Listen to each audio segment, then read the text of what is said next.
Hi friends, இன்றைக்கி நம்ம பூரி குருமா செய்யலாம். அதுக்கு சோம்பு இவ்வளோ எடுத்துக்கலாம். 2 பச்சை மிளகா, இந்த தடவை 2 பச்சை மிளகா பிச்சு போட்டுக்கலாம். அப்புறம் தேங்காய் இவ்வளோ தேங்காய் கட் பண்ணி போட்டுக்கலாம். தக்காளி 4 கட் பண்ணி போட்டலாம்ல. இந்த அளவுக்கு நல்லா நைஸாக அரைச்சி எடுத்துக்கலாம். வடசட்டி காய வச்சு கொஞ்சம் சோம்பு 2 பட்டை போட்டுக்கலாம். பெரிய வெங்காயம் 1 வெங்காயம் கட் பண்ணி போட்டு நல்லா வதக்கிக்கலாம். உப்பு இவ்வளோ போட்டுக்கலாம்.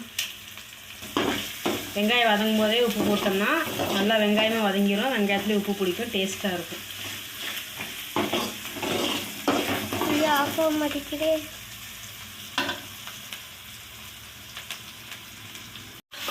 அரைச்சி வச்ச மசாலா இதில் ஊற்றிக்கலாம். இந்த அளவுக்கு தண்ணி ஊற்றிக்கலாம். வீட்டில் அரைச்ச மசால் பொடி இவ்வளோ போட்டுக்கலாம். மஞ்சப்பொடி இவ்வளோ போட்டுக்கலாம். கலருக்காக வரமிளகா அப்படி இவ்வளோ போட்டுக்கலாம். குழம்பு நல்லா இந்த அளவுக்கு கொதிக்கட்டும். நம்ம பூரியை போட்டு எடுத்துக்கலாம்.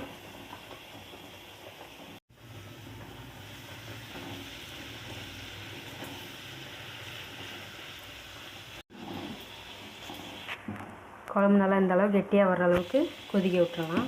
அவ்வளோதான், குழம்பு ரெடி ஆயிடுச்சு. அடுப்பு ஆஃப் பண்ணிடலாம். பூரியே ரெடி ஆயிடுச்சு. டேஸ்ட் பண்ணி பார்க்கலாம்.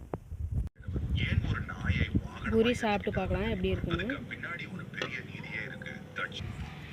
சாப்பிட்டு பார்க்கலாம்.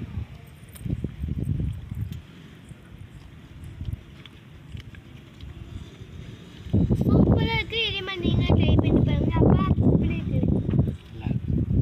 நீ உனக்கு நல்லா இருக்கு. ஆனால் சாப்பிடுவே சாப்பிட்டு பார்த்துட்டு சொல்லுடா.